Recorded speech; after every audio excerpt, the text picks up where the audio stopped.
نظر رکھیں، اور جو قوم کے ذمہ دار ہے وہ بھی دنیا میں ہو کیا رہا ہے۔ ایک اور سوال پڑھ محمد، دو جملے مجھے عرض کرنا ہے، اس کے بعد ختم کروں گا، کیونکہ میں چاہتا ہوں کہ آپ لوگوں کو بھی ایک تحفہ دے کر جاؤں۔ آپ نے سنا ہوگا کہ حضور کے آنے سے پہلے ہر آسمانی کتابوں میں حضور کے آنے کی بشارت تھی، ٹھیک ہے؟ اور حضور کے صفات، دیکھیے خاص بات ہے، ابھی حضرت نے، ہمارے فردوس صاحب نے بھی ایک جملہ کہا، میں اسی کو کر کے ختم کروں گا۔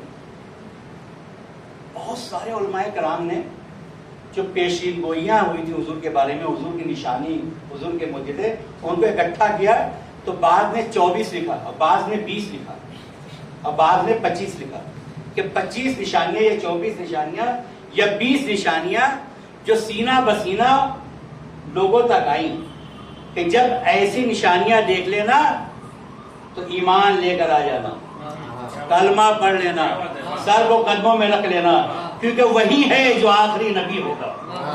یہ سینہ بسینہ تھا۔ اس میں سب سے پہلی کیا چیز تھی؟ سب سے پہلی چیز یہ تھی کہ اس کا سایہ نہ ہوگا۔ آپ کے سامنے ایک جملہ عرض کروں، اس کا سایہ نہ ہوگا۔ تو یہ تو لوگوں کو پتا تھا کہ سایہ نہ ہوگا، لیکن سایہ نہیں ہوگا، کیسے نہیں ہوگا؟ ہر بدن کا سایہ ہے۔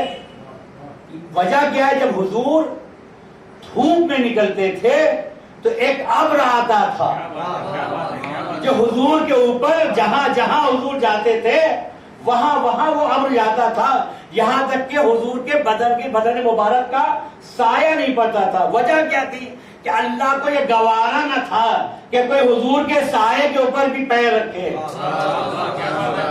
کو یہ پسند نہیں تھا کہ میرے حبیب کے سائے کے اوپر بھی کوئی قدم رکھے۔ یہی وجہ تھی کہ جب شام پہنچے ہیں اور دیکھا کہ بادل اوپر جا رہا ہے، عیسائی نے دیکھا، عیسائی پادری نے، تو حیرت میں پڑ گیا، پوچھا کون ہے ان کا، ان کے ساتھ کون آیا ہے، میر کارواں کون ہے؟ تو حضرت ابو طالب کے بارے میں بتایا گیا۔ انہوں نے ان سے کہا، یعنی وہ پادری کہہ رہا ہے کہ ان سے ہوشیار رہنا، یہ اللہ کا آخری نبی ہے۔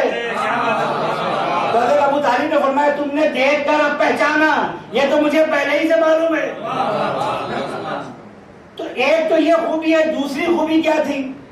جیسے حضرت نے فرمایا کہ بدن سے خوشبو ساتے ہوتی تھی، جو پسینہ مبارک تھا حضور کے بدن کا، پسینہ، خوشبو، عطر، جو آپ لوگ بڑے بڑے عطر جو نام جانتے ہیں نا، وہ سارے عطر حضور کے بدن کی خوشبو، یا حضور کی پسینہ مبارک خوشبو کے آگے فیل۔ اگر کسی گلی سے حضور گزر جائیں تو گھنٹہ 2 گھنٹہ نہیں، نہ جانے کتنے دنوں تک وہاں سے خوشبو آتی تھی، اور لوگ سمجھ جاتے تھے کہ ادھر سے حضور گزرے ہیں، ٹھیک ہے۔ اور ایک خوبی میں خاص بتانا چاہتا ہوں، بہت امپورٹنٹ خوبی ہے، کہ حضور جب آرام کرتے تھے، خاص کر رات کے وقت، جیسے حضور نے فرمایا، حضرت نے فرمایا کہ حضرت ام المومنین بی بی عائشہ فرماتی ہے کہ جب مجھے سوئی بھی ڈھونڈنا پڑتی تھی، اگر سوئی گم ہو جاتی تھی تو میں ڈھونڈتی نہیں تھی، کہ جب حضور آئیں گے تب ڈھونڈیں گے۔ جب حضور آتے تھے تو چپا چپا روشن ہو جاتا تھا، اور وہاں سوئی دکھ جاتی تھی۔ ایک سوال آپ نے کالی کملی کے بارے میں سنا ہے؟ کالی کملی، رات کو جب حضور آرام کرتے تھے تو بدن سے نور ساطع ہوتا تھا، ایسا لگتا تھا کہ فخر سورج سو رہا ہے۔ حضور جب کالی کملی اپنے بدن مبارک پہ ڈالتے تھے تو ایسا لگتا تھا کہ اندر سے سورج، اندر سے نور ساطع ہو رہا ہے۔ کالی کملی کا ایک کمال تھا، دور دور تک لوگ سمجھ جاتے تھے فلاں جگہ پہ اللہ کے نبی آرام کر رہے ہیں۔ یعنی لوگ جانتے تھے کہ اگر نور کہیں سے ساطع ہو رہا ہے، لوگ سمجھ جاتے تھے کہ کون سو رہا ہے۔ یہی وجہ ہے کہ شب ہجرت اللہ کے رسول نے اپنے بستر پر علی کو لٹایا، مولا علی کو، اور کہا کہ تم لے جاؤ۔ یہی تو کمال ہے، لوگ جانتے تھے کہ حضور سوتے ہیں تو نور ساطع ہوتا ہے۔ وہ مشرکین مکہ بھی گھر کے اندر رات میں داخل نہیں ہوئے، دور سے دیکھ رہے تھے، ان کو دھوکہ ہو گیا۔ حضور اس بستر پہ نہیں سوئے تھے، کہاں سوئے تھے؟ اس بستر پہ میرا مولا سویا ہوا تھا، مولا علی سوئے ہوئے تھے۔ مشرکین مکہ کیا سمجھ رہے تھے؟ کہ حضور سو رہے ہیں۔ وجہ کیا ہے؟ وجہ یہی ہے کہ جس طریقے سے حضور سو رہے تھے اسی طریقے سے علی بھی سو رہے تھے۔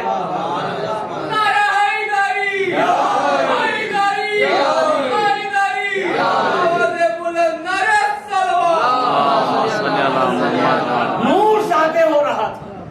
اور ایک خاص پہچان میں آپ کے سامنے عرض کروں، بہت امپورٹنٹ، یہ اس جشن کا ایک تبرک ہے، روحانی تبرک۔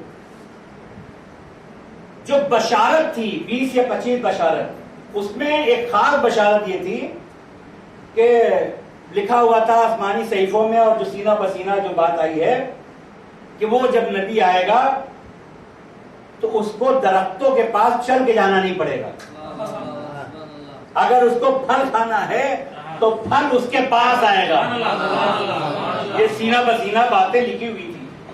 تو بی بی فاطمہ بنت اسد جو حضرت ابو طالب کی زوجہ تھی، ان سے محلے کی عورتوں نے پوچھا کہ کچھ معجزہ وغیرہ، کچھ کرامات وغیرہ آپ نے دیکھا ہے؟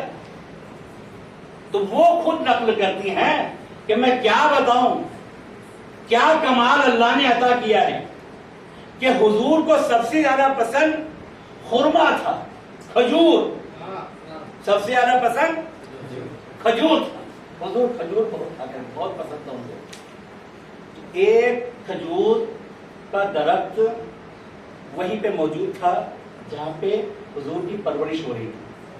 بی بی فاطمہ بنت اسد فرماتی ہیں کہ میں اچانک بیٹھی ہوئی تھی، کیا دیکھا کہ حضور نے آسمان کی طرف نظر کی، میں نے جب دیکھا تو کیا دیکھا کہ وہ درخت کو دیکھ رہے ہیں، کھجور کے درخت کو دیکھ رہے ہیں۔ تو جب نظر کی تو میں نے بھی دیکھا، اتنے میں نے کیا دیکھا کہ وہ درخت نیچے جھکا، کھجور سمیت جھکا۔ حضور نے ہاتھ بڑھائے، کھجور توڑے، اور جتنا کھانا تھا کھایا، پھر درخت واپس چلا گیا۔ صلوات پڑھے محمد والے۔ مختصر کر کے میں نے عرض کیا کہ 20 یا 25 علامتیں تھیں جو سینہ بسینہ لوگوں تک پہنچی۔ الحمدللہ آج چتر میں ہم سب بیٹھے ہوئے ہیں، حضور کو یاد کر رہے ہیں۔ دعا کے ساتھ میں پروگرام ختم کرنے چاہ رہا ہوں کہ اللہ تبارک و تعالیٰ سرکار دو عالم صلی اللہ علیہ وآلہ وسلم کے صدقے میں جتنے لوگ یہاں پہ تشریف لائے، خاص کر ہمارے خصوصی مہمان مفتی گیلانی صاحب، مفتی فردوس صاحب، اور قابل احترام ہمارے الیاس صاحب، سمیع اللہ صاحب، اور ہمارے یاور صاحب، اور جتنے لوگ بھی آئے ہیں، میں سب کے لیے دعا گوں کہ اللہ تبارک و تعالیٰ سب کی توفیقات میں اضافہ فرمائے، سرکار دو عالم کی محبت دن دنی رات چوگنی ہمارے سینے میں عطا فرمائے، ہم سب کے درمیان اتحاد اور محبت اور اخوت کا رشتہ اور مضبوط فرمائے۔ پروردگار ہماری قوم کو خاص کر چتور ڈسٹرکٹ میں جہاں کہیں بھی حضور کے نام پہ مر مٹنے والے حضور کے عاشق ہیں، پروردگارہ سب کی پریشانیوں کو دور فرمائے۔ الہی خاص کر ہم ہندوستان میں سوشلی اور فائنینشلی بہت بیکورڈ ہیں، دنیا ہماری دشمن ہے، پروردگارہ کے واسطہ سرکار دو عالم صلی اللہ علیہ وسلم کا، یہ واسطہ اپنے حبیب پاک کا، ہم سب کو اور خاص کر چتور ڈسٹرکٹ کے جو مومنین ہیں سب کو دین دنیا رات چوگنی ترقی کرنے کی توفیق عطا فرما، ہم سب کو دین و دنیا کی دولت سے مالا مال فرما، اپنی تمام تر نعمتوں رحمتوں برکتوں کا ہم سب کے اوپر نازل فرما، ہمارے زمانے کے امام کے ظہور میں تاجر فرما، ہم سب کو ان کو اعوان و انصار میں شمار فرما، آمین یا رب العالمین۔ اللہ مبارک مبارک